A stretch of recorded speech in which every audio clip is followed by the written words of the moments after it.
Pemirsa, seorang dokter bedah yang bertugas di Rumah Sakit Mitra Sejati Medan Seorang dilaporkan dokter ke Polda spesialis sehingga ginjal keluarga dimarahi pasien keluarga terbawa pasien. emosi hingga terjadi.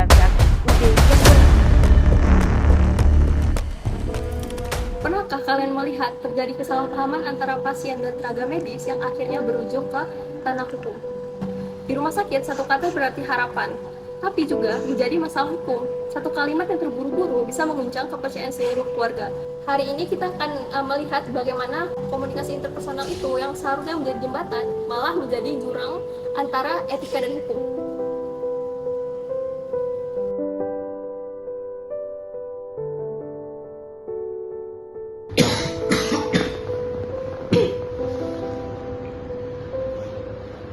Suhu Pak Hadi masih tinggi ya, Rika? Untuk hasil ronsennya gimana? Ada. Jadi hasil ronsen kemarin itu menunjukkan adanya bayangan pada paru kanan pasien. Saya curiga ada infeksi berat atau bahkan massa. Baik Pak Hadi. Jadi kan Pak, berdasarkan hasil lab, kemungkinan ada infeksi berat di paru Bapak. Jadi kita akan melakukan operasi untuk menghilangkan infeksi tersebut. Operasi dok? Saya belum tahu penyakit saya apa dok. Ya dok, kok operasi sih dok? Masih mungkin kok Bu, belum tentu dilakukan. Jadi bapak saya bakal dioperasi? Kok rumah sakit ini saya coba-coba sih? Warga pasien sebelah bilang, katanya Pak Haji mau dioperasi. Kamu yang bilang?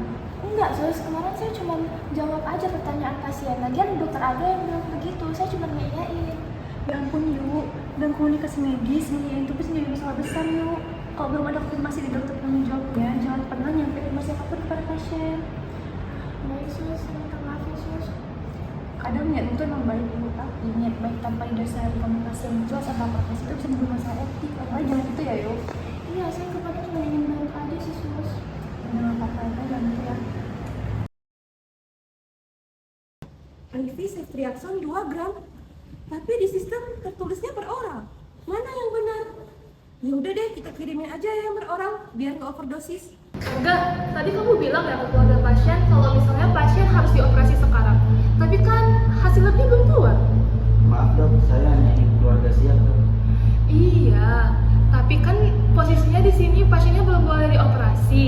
Terus keluarganya jadi marah. Malah rekamannya sekarang sebar viral kemana-mana. Terus di rekaman itu terdengar kalau misalnya farmasi kita tuh salah ngasih obat. Jatuhnya kayak jadi kita yang kurang komunikasi gitu loh. Sudah. Ini bukan soal salah siapa. Ini sistem komunikasi yang rusak. Iya sih, benar. Komunikasi interprofesional itu bukan cuma formalitas. Kalau kita nggak sejalan, bisa jadi pasien yang jadi korban. Tadi katanya infeksi, sekarang katanya obatnya salah. Ini rumah sakit atau tempat eksperimen? Kami cuma mau bapak sembuh. Mana sih? Selamat siang, saya Rara. Saya bagian dari rumah sakit. Bisa jelaskan apa yang terjadi? Jadi Bu, itu ada miskomunikasi yang akan saja Bu. Justru itu, komunikasi bisa jadi berbahaya apabila bisa membahayakan pasien. Baik, sekarang kita bahas secara objektif.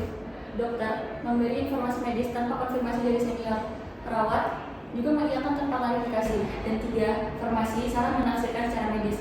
Ini semua bisa jadi rantai komunikasi yang bisa menjadikan pelanggaran hukum dan etik. Dalam Kode Etik Pasal 7, dokter wajib menjaga rahasia dan menyampaikan informasi dengan empati. Sedangkan perawat dalam Kode Etik Perawatan juga wajib berkomunikasi dengan koordinasi yang jelas. Benar dok, kami sebagai pelapor kadang berada di posisi yang sulit antara yang membantu pasien dan menunggu instruksi dari dokter. Saya yang salah dok. Saya kurang koordinasi dengan perawat dan Ya apa-apa dokter Angga, ini semua kan udah jadi tanggung jawab kita semua. Kalau sistem interprofesi saja sudah lemah dan tidak kuat, maka etika dan hukum hanya teori semata. Nah, di setiap rumah sakit itu, setiap profesi itu memiliki bahasa masing-masing. Dokter dengan ilmu, perawat dengan empati, farmasi dengan presisi, dan hukum dengan aturan. Nah, kalau bahasa ini tidak diterjemahkan dengan kebersamaan, bukanlah kesembuhan yang terjadi, melainkan kebingungan. Oleh karena itu, komunikasi interpersonal bukan sekedar laporan antar shift, ia adalah jembatan yang menghubungkan antara tanggung jawab, kepastian dan kemanusiaan, etika menjaga nurani, hukum dengan aturan, dan komunikasi untuk menjaga kepercayaan.